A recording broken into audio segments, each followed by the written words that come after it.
All right, everyone, welcome to All Things Audio and Podcasting. We have an incredible lineup today. Let's jump into it right now. What is the state of podcasting? What is exciting? What gets you guys going? Jacob, you want to?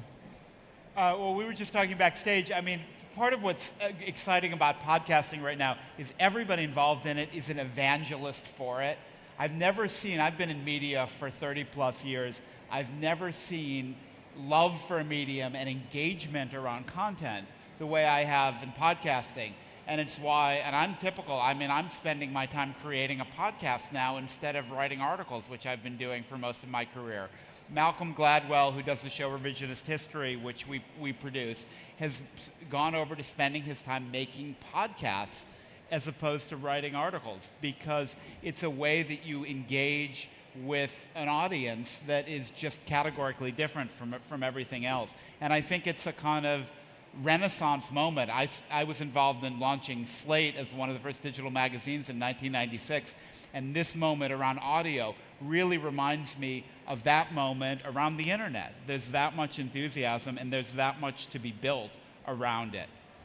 I was going to just say a similar thing, actually, because I started my blog in 2009, and that felt like this moment now that I feel with my podcast is, it's grown so quickly. I work with so many brands now. I can make kind of, money through it. And I feel like with podcasts, the difference is with a blog post, you have to write it, you have to get it out there, you have to tweet it, you have to sell that piece of content. Whereas with my podcast, I get about 80% of the downloads within an hour or two. It's kind of that immediate iTunes subscription where people just immediately click on it. I get thousands and thousands of downloads within an hour, and I think that's what's new, is that direct engagement for me. Yeah, Marshall, real quick, Marshall, you were a former radio business guy. You made the jump to podcasts. Why did you make that jump, and when did you see this really taking off? Well, I'm very excited about this space because it is the future of spoken word media in my mind. The content has been elevated by the quality of the work, for example, that these two have done, but we've also been able to monetize it. Our industry, in terms of we concentrated in spoken word advertisements, endorsements or influencer-based ads, if you will, and we use the hosts on these shows to endorse products that we represent. And previously, the only place you could do that was terrestrial radio, AM and FM radio. Now we have this digitally delivered, on-demand, non-linear, meaning it's not 6 a.m. in the morning and you have to tune in at that specific time. It's available when and where people want it. And that means that this entire new people who have grown up with a smartphone in their hand are using this as a way to get their spoken word content. It's fascinating. And it's growing like wildfire. We've been able to monetize it to a level that we're frankly very, very surprised about. And the growth curve looks significant. I feel like right now the podcast ecosystem is growing so much, it's almost like television. There's so many good shows that everyone's talking about and everyone wants to watch, but not enough time in the day. And there's so many great podcasts. How do you guys get your podcast noticed, and like what makes like a viable and lucrative podcast? Yeah, it's a great question because time is finite, and I spend hours a week listening to podcasts, but I'm certainly at the point where I can't create any more time. If I want to add a new show to my lineup, I'm going to stop listening to something else. I think that happens quite naturally, but as people are trying to create these new shows, and we're at Slate and Panoply, we're launching shows all the time. We launched a new tech show this week, which I hope is not too much of a competitor with Ctrl, Alt, Delete. But what I tell people is a great conversation is the heart of a good show. And whether it's a conversation with a host and guests, or it's a conversation among a group of regulars, which is the way a lot of our shows work, if you have a conversation that you're excited about having in real life, you can probably adapt that to be a podcast and get other people to listen to it. And it's that intimacy, that feeling that you're listening to a real conversation that doesn't have the formality and the structures that have grown up around radio. When we started podcasting, I asked Andy Bowers, who launched it at Slate, who'd been a longtime public radio person, what's different? And he said, well, it's all the things you take away. You take away the 60-minute clock, which dominates life in radio and in public radio. You take away the need to explain everything, to assume your audience doesn't really know very much and you have to identify everybody. You can have a much more natural and intimate conversation. Yeah, I'd agree with that. I mean, I used to work at Condé Nast and I used to work in kind of glossy magazines, and I had half an hour with Amy Schumer once, and I did not feel fulfilled with that conversation because of the questions I had to ask, the way I had to edit it, the headline that we put on it. I just wasn't really proud of it. And now I get an hour with incredible talent from all over the world who want to come on the show because it won't be taken out of context. There's no clickbait headline. But also, it's, you know, my podcast is a part of what I do. I write books. I also do radio stuff for the BBC. And I think having that sort of personal brand thing going on means that the podcast is one slice of the pie where you really have quite a loyal following that wants something very raw. So it's really exciting. Yeah, you mentioned the jump from Condé Nast to podcasting. Are podcasts, is it journalism? Are some journalism, some aren't? How do we kind of define that line, and will they need to be kind of scrutinized and regulated almost as if it was an article in a reputable publication? Well, regulated, God forbid, but I do Not think regulated, that, but just held accountable, I guess you should say. It is, first of all, we don't have to be categorized as neatly, and that boundary is very interesting. Ira Glass, who created This American Life, which is the show so much podcasting comes out of, had an interesting observation that his show started as storytelling but has become journalism over time, over hundreds of episodes over a period of years. But part of what's happening now that's so interesting is people are starting to get news from podcasting. And that's something that really wasn't happening a year ago. I think it came in part out of the 2016 American presidential campaign. And you've seen launches of shows like New York Times' The Daily and the NPR show Up First.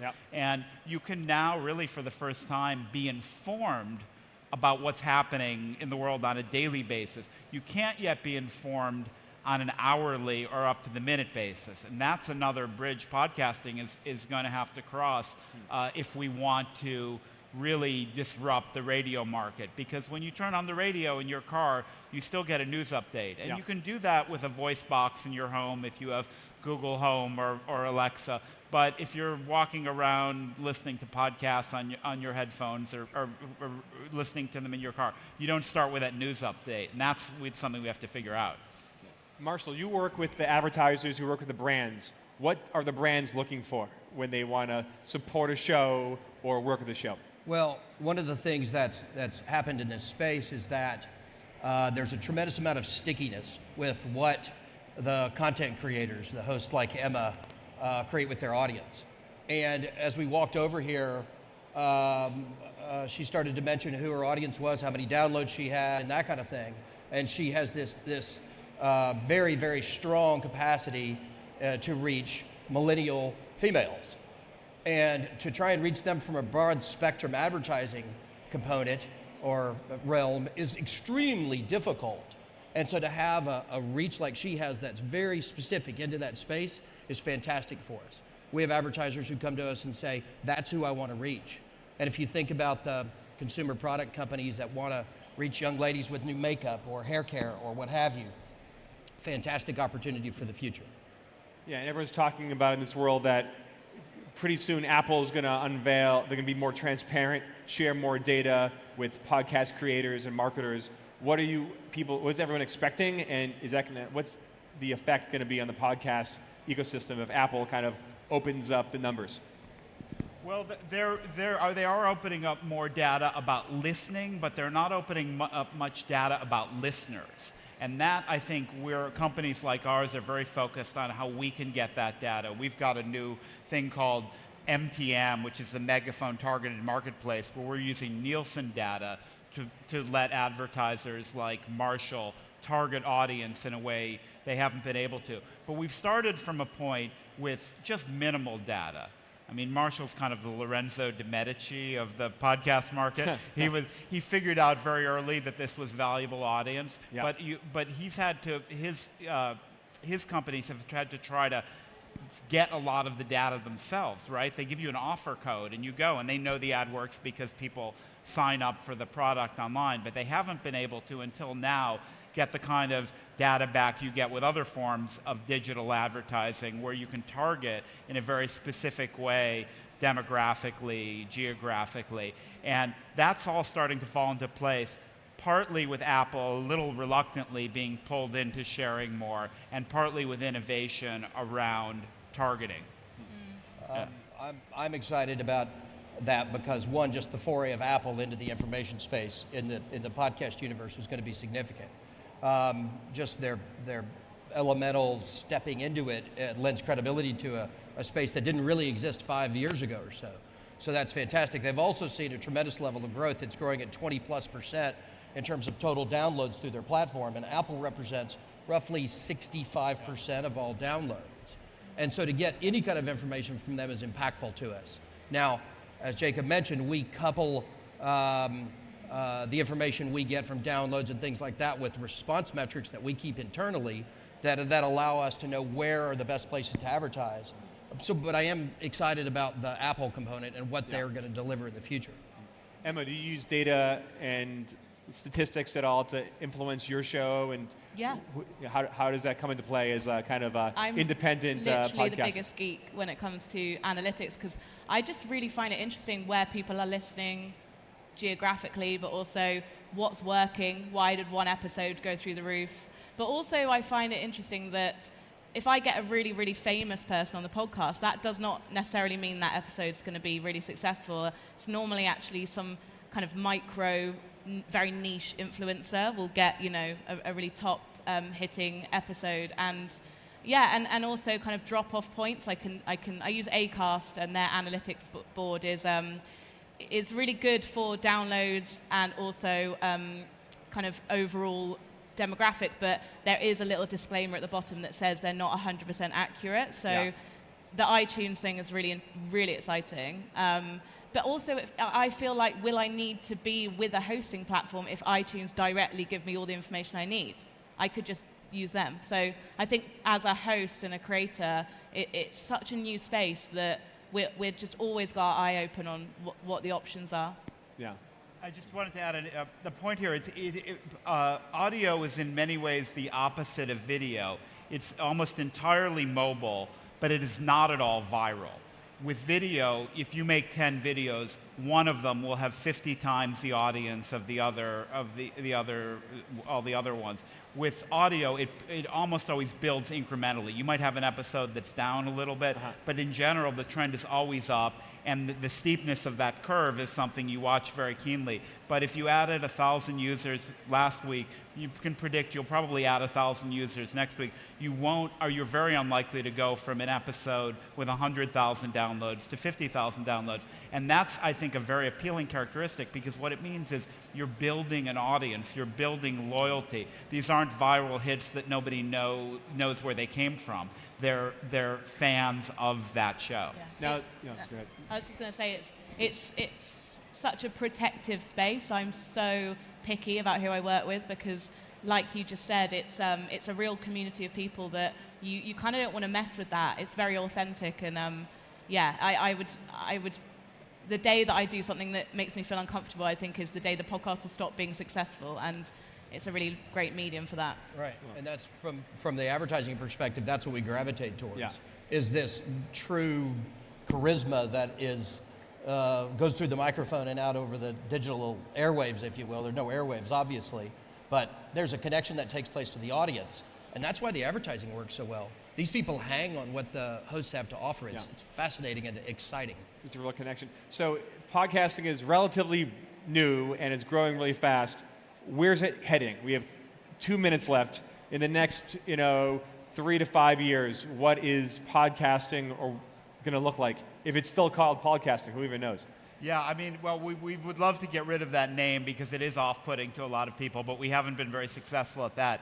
At Slate, we've been doing podcasting for 11 years, so it's not so new to us. Yeah. So, but I think what the place the business has to go is it has to provide much better data, user data, back to the advertisers to bring in the big brand advertisers who've put a toe in the water, but there's still a lot of money that gets shoveled into radio that we think over time is going to shift to on-demand listening, another term for podcasting, the way it's shifted from TV, live TV, to on-demand video. So that's the kind of commercial opportunity. And then in shows, I think I made the point already, but it has to do news. And I think shows like what the New York Times is doing, to have those updated all the time. So when you listen to a podcast, you get updated in the way you do with radio, with the weather, with the sports, with the traffic, as well as hearing an interesting conversation.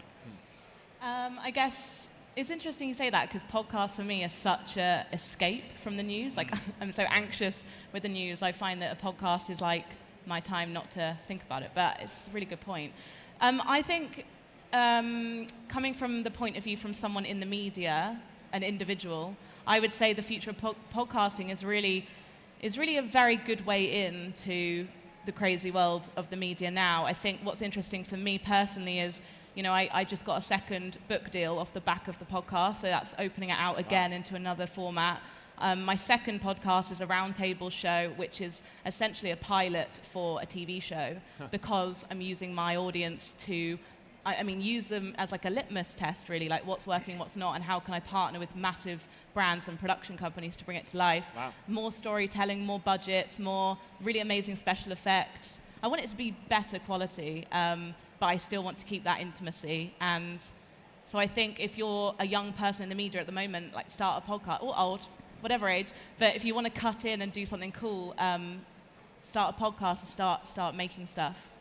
Well, Marshall, 20 seconds. One big I do. bold Sorry. business 20 prediction. seconds. One I bold wanna- business prediction. I want to encourage them to continue to create content, because that's what's going to cause this to grow organically. My expectation is that this will be $1 billion industry in the next several years, and while in the whole perspective that's relatively small compared to TV or what have you, it's still an aggressive and quick growing area. I'm very excited about what the future holds. Wow, $1 billion industry, and we're right on time. Well, thank you guys so much. you. Thank you, Steve. Thank you for listening. Appreciate it.